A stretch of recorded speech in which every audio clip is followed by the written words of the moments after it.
Hello student, एफआईडी online में आपका स्वागत है। आज हम बात करेंगे रेजिस्टेंस के बारे में। जनरली अपन जो डेली लाइफ में रेजिस्टेंस के बारे में बात करते हैं, लेकिन आज हम बात करेंगे वो फिजिक्स के पॉइंट ऑफ व्यू से बात करेंगे कि इसका फिजिक्स के क्षेत्र में क्या यूज़ है, उसके बारे में अपन बात करेंगे।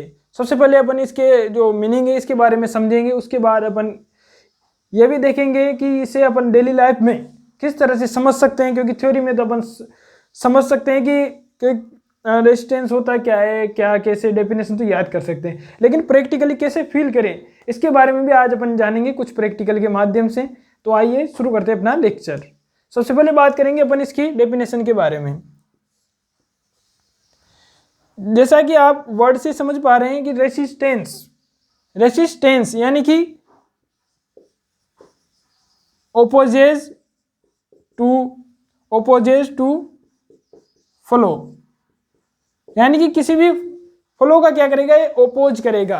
अब फ्लो किसी का भी हो सकता है, जैसे कि किस का हो सकता है फ्लो, या तो फ्लूइड का हो सकता है, फ्लूइड भी फ्लो कर सकता है, यस। उसके बाद करंट भी फ्लो कर सकता है, यस। बहुत सारी चीजें जो फ्लो कर सकती है।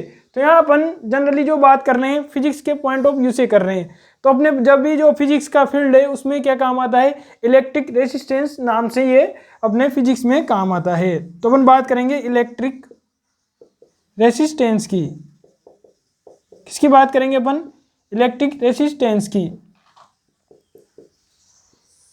जैसा कि आप समझ पा रहे हैं इलेक्ट्रिक रेजिस्टेंस, इलेक्ट्रिक यानी कि फ्लो ऑफ चार्जेस और फ्लो ऑफ करंट, ये कह सकते हैं अपन। या तो फ्लो ऑफ चार्जेस कह सकते हैं, इलेक्ट्रिसिटी क्या होती है, फ्लो ऑफ चार्जेस। या अपन कह सकते हैं इसमें रेजिस्टेंस का क्या होगा, बीच में ये फ्लो ऑफ जो करंट है उसके बीच में क्या करेगा, ये इसका ओपोज करेगा, यानी फ्लो ऑफ करंट का क्या करेगा, ओपोज करेगा। तो इसके लिए अपन क्या कह सकते हैं जनरली कि opposes to flow of current, opposes to flow of current, यानी कि करंट का क्या करेगा, ओपोज करेगा। थ्योरी में तो अपन ने जान लिया है कि किस तरह से रेजिस्टेंस क्या होता है, यानी कि इसका मतलब क्या है, वो सब अपने देख लिया है। अब हम कुछ प्रैक्टिकल देके आपके सामने मैं बताऊंगा कि रेजिस्टेंस का जो प्रैक्टिकली डेली लाइफ में अपन कैसे बता सकते हैं कि हाँ ये रेजिस्टेंस है। तो आइए अपन कुछ प्रैक्टिकल के माध्यम से समझते हैं। सबसे पहले मैं आपको बताता हूं कि देखिए आपको एक क्रॉस सेक्शन नजर आ रहा होगा, इसमें इस पाइप में आपको क्रॉस सेक्शन नजर आ रहा होगा। ये किसका पाइप है? वाटर पाइप है। यानी कि इसमें से क्या होता है, अपने नल जो भी है उसमें से पानी फ्लो होता है, इसमें से वाटर फ्लो होता है। तो आपको इसमें यहाँ पर दिख रहा होगा कि इसमें से पानी फ्लो होता है अंदर, और ये जो कोर है इसकी, यहाँ पर ये जो क्रॉस सेक्शन दिख रहा है आपको, ठीक है। तो इसमें क्या है, जब जैसे इसमें मान लो वाटर फ्लो होगा, तो वाटर फ्लो होगा तो इसमें क्या हो जाएगा, ये अंदर से इसके जो बीच का वॉल्यूम है इसमें से तो वाटर फ्लो होगा। लेकिन जो ये क्रॉस सेक्शन है जहां पर से वाटर फ्लो नहीं होगा, ये क्या करेगा, इसका ओपोज करेगा, यानी कि यहां से वाटर फ्लो नहीं होगा। तो ये क्या है, ये रेजिस्टेंस है। तो ये क्या है, एक तरह से अपन डेली लाइफ में महसूस कर मतलब समझ सकते हैं कि ये क्या है, रेजिस्टेंस है, क्योंकि ये ओपोज कर रहा है। क्योंकि अंदर क्या है, अंदर ओपोज नहीं कर रहा है, इसमें से तो वाटर फ्लो हो रहा है। इधर से पानी डालोगे आप तो इधर पानी निकल जाएगा, लेकिन यहाँ से कोई वाटर का फ्लो नहीं होगा। अब देखिए इसकी जो कोर है वह पतली है, कम थिन है, सॉरी ज्यादा थिन है। तो ये क्या है, इसमें से कम ओपोज करेगा। लेकिन जैसे अपन देखें दूसरा पाइप समझते हैं, इसमें देखो, इसमें दोनों को कंपेयर करके देखेंगे अपन। देखो इसकी कोर और इसकी कोर में दोनों में अंतर है। देखो इसका क्रॉस सेक्शन जो एरिया है, इसमें जो ये कोर है ये ज्यादा मोटी है, क्या है, ये ज्यादा थिक है, और ये क्या है, ये कम थिक है। इस वजह से क्या है कि ये तो कम ओपोज करेगा, ये ज्यादा ओपोज करेगा। यानी कि इसका कह सकते हैं अपन कि यानी कि इसका रेजिस्टेंस ज्यादा होगा और इसका रेजिस्टेंस कम होगा। इसी तरह से एक और एग्जांपल समझते हैं अपन कि ये पेन जो मार्कर दिख रहा है आपको, इन तीनों को कंपेयर करके देखेंगे अपन। जैसे आपको ये तीनों दिख रहे हैं, इसका क्या था, रेजिस्टेंस कम था, क्योंकि क्रॉस सेक्शन जो कोर थी वो पतली थी। इसका रेजिस्टेंस ज्यादा है, क्यों? क्योंकि इसमें क्या है, जो कोर है वो मोटी है, तो ये ज्यादा ओपोज करेगी वाटर को, क्योंकि इसमें से फ्लो हो सकता है, यहाँ से फ्लो नहीं हो सकता है, यहाँ से टकरा के वाटर यहीं रह जाएगा, यानी इसका ओपोज कर रही है। जबकि मार्कर में अगर अपन इसमें से वाटर फ्लो कराना चाहे तो क्या वाटर फ्लो हो जाएगा इसमें से? नहीं होगा। हो जाएगा? नहीं होगा। क्यों? क्योंकि इसमें जो क्रॉस सेक्शन जो कोर है वो क्या है, पूरी की पूरी क्या है, टो से सॉलिड है, तो इसमें से कोई वाटर फ्लो नहीं हुआ क्योंकि कोई गैप नहीं है। इसमें तो गैप था तो यहाँ से फ्लो हो गया, लेकिन इसमें कोई गैप नहीं है तो यहाँ से कोई, इसमें से जो मार्कर में से होके कोई वाटर फ्लो नहीं होगा।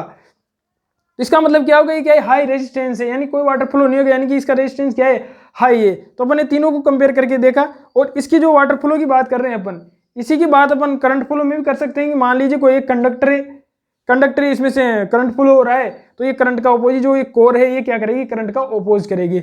अगर ये कोर ज्यादा है तो ज्यादा अपोज करेगी, यानी कि कम फ्लो हो पाएगा करंट। यानी कि अगर रेजिस्टेंस ज्यादा है तो करंट कम फ्लो हो पाएगा, रेजिस्टेंस कम है तो क्या होगा, करंट ज्यादा फ्लो हो पाएगा। इसका रेजिस्टेंस कम है क्योंकि कोर कम मोटी है इसलिए ज्यादा फ्लो हो पाएगा, इसकी कोर थोड़ी और मोटी है तो इसमें से कम फ्लो हो पाएगा, और इसमें कोई जो फ्लो होने के लिए कोई भी स्पेस नहीं है तो ये क्या है, ज्यादा अपोज करेगा, यानी कि इसका रेजिस्टेंस हाई होगा। तो देखो अपन ने इस तरह से रेजिस्टेंस को प्रैक्टिकली फील किया है, देखा है, क्योंकि थ्योरी में तो अपन परिभाषा डेफिनेशन तो याद कर सकते हैं अपन, लेकिन प्रैक्टिकली महसूस किया जाना चाहिए कि रेजिस्टेंस क्या है। अब मैं आपको एक क्वेश्चन पूछूंगा यहाँ पर, आपको अगले वीडियो में उसका जवाब देना है, या फिर आप हमारे कमेंट बॉक्स में हमें जवाब भेज सकते हैं कि आपको जवाब आया नहीं आया। तो आपको ये बताना है कि क्या रेजिस्टेंस से होकर जब हम कोई करंट को गुजारते हैं, कोई करंट फ्लो होता है, तो क्या रेजिस्टेंस करंट को कंज्यूम करता है, यानी कि उसमें से क्या करंट का लॉस हो जाता है, मतलब जैसे वो कंज्यूम, जैसे मान लो अपन यहाँ से 5 एम्पियर इसमें से फ्लो कीजिए, यहाँ समझते हैं, जैसे मैंने यहाँ से इधर से 5 एम्पियर करंट फ्लो कराई, तो क्या इसमें से जो से करंट फ्लो होता जाएगा, इधर आते आते क्या करंट का मान कम हो जाएगा, ये आपको बताना है। यानी कि जो वैल्यू है, मान लीजिए इधर से 5 एम्पियर फ्लो किया करंट, तो इधर आके क्या करंट की वैल्यू 5 एम्पियर ही रहेगी या कम हो जाएगी, ये आपको बताना है। अगर कम हो जाएगी तो क्यों हो जाएगी, आपको ये इसका कारण भी बताना है, और अगर कम नहीं होगी तो क्यों नहीं होगी, इसका कारण भी बताना है। अगर आप और इसके बारे में मैं तो बताऊंगा सही, अगले वीडियो में अपन बात करेंगे कि इसमें से करंट कम होती है या नहीं होती, इसके बारे में अगले वीडियो में बात करेंगे। तो आप इस वीडियो को आपको समझ में आया हो या नहीं आया हो, इसके बारे में आप हमें कमेंट बॉक्स में जरूर बताएं कैसा लगा आपको वीडियो। अगर समझ में नहीं आया हो तो दोबारा देखिए, हमारे चैनल को सब्सक्राइब करें। Thank you.